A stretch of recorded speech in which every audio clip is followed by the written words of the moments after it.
Pemirsa, informasi terkini dari jalannya sidang kasus pembunuhan berencana terhadap Brigadir Joshua Huta Barat akan disampaikan oleh rekan kami, Kani Dwi Haryani. Kani, apakah sidang yang menghadirkan asisten rumah tangga RT Ferdisambo ini, Susi, sudah berakhir dan apa sebetulnya poin-poin menarik dari pagi sampai dengan petang hari ini, Kani?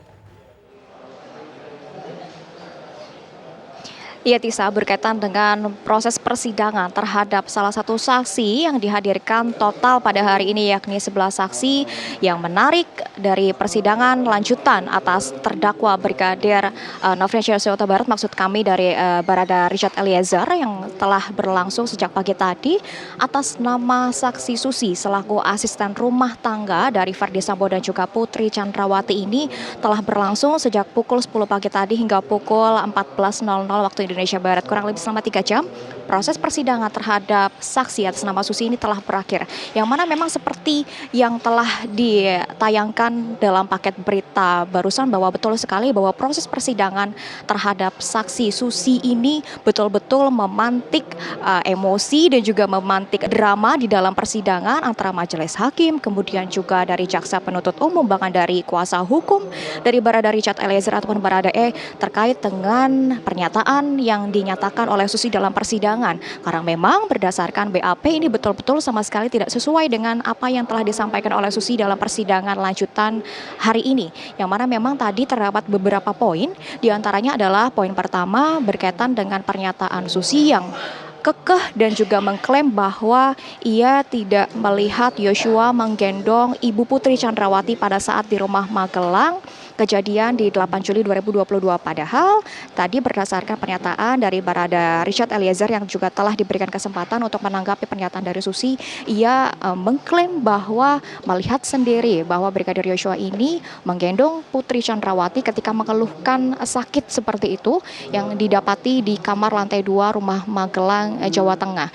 Yang mana tadi juga ditanyakan perihal bagaimana keseringan aktivitas Susi bercengkrama dengan Ferdisambo dan juga Putri Chandrawati, karena memang sangat dirasa tidak mungkin jika dirinya tidak mengetahui, karena berdasarkan pernyataan yang telah disampaikan hari ini, Susi hanya menyampaikan pernyataan tidak tahu kepada majelis hakim, sehingga memantik majelis hakim untuk menegaskan kembali untuk bisa meminta kepada Susi memberikan pernyataan yang sejujur-jujurnya, karena memang ini sidang pengadilan sedang berproses dan juga sedang berlangsung dan tidak sesuai dengan BAP yang telah dia berikan sebelumnya. Bahkan tadi Ronita Lapesi selaku kuasa hukum dari Barada Richard Eliezer juga meminta menegaskan untuk bisa dikenakan pasal 174 dan juga pasal 242 untuk ancaman hukuman selama 7 tahun penjara. Yang mana tadi dalam proses persidangan kami juga lihat sedikit alot, Susi juga kebanyakan terdiam, kemudian juga kebanyakan menjawab tidak tahu. Hal tersebutlah yang memantik tanda tanya besar kembali bahwa adanya dugaan Susi berbohong dan memberikan pernyataan yang tidak sesuai dalam persidangan yang telah berlangsung pagi tadi. Yang mana kemudian persidangan diskors selama 1 jam dari pukul 14.00 hingga pukul 15.20 untuk persidangan atas nama saksi Susi ini telah selesai. Kemudian dilanjutkan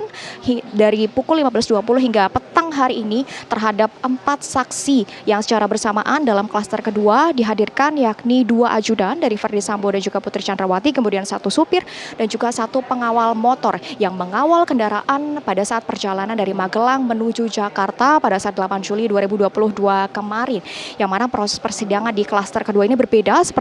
tidak seperti persidangan di klaster pertama terhadap Susi, yang mana tadi kami sempat diperdengarkan bagaimana jalannya sidang, audio juga diperdengarkan kepada awak media, sehingga kami betul-betul dapat menelisik dan juga mendengarkan dari awal proses persidangan hingga sidang diskors. Kemudian dilanjutkan ke sidang kedua, yakni di klaster kedua ini terhadap 4 saksi untuk audio ataupun sidang ini dibisukan, karena memang untuk kepentingan agar tidak tersebarnya pernyataan yang telah disampaikan oleh para ajudan dan juga kesaksian dari 2 saksi yang lain, yakni dari supir dan juga dari pengawal kendaraan dari Ferdisambo dan juga Putri Chandrawati. Namun yang dapat kami gambarkan sedikit dan juga ceritakan sedikit kepada Anda pemirsa, Tisa dan juga Alfat, berkaitan dengan suara samar-samar yang ada di sini, tentunya digali lebih lanjut berkaitan dengan bagaimana proses perjalanan dan juga kronologi mereka pada saat mengawal perjalanan menuju dari Magelang ke Jakarta. Sementara proses persidangan juga masih berlangsung dan kami juga akan kembali mengupdate-nya kembali kepada Anda. Demikian, kembali ke Anda studio, Alfat dan juga Tisa.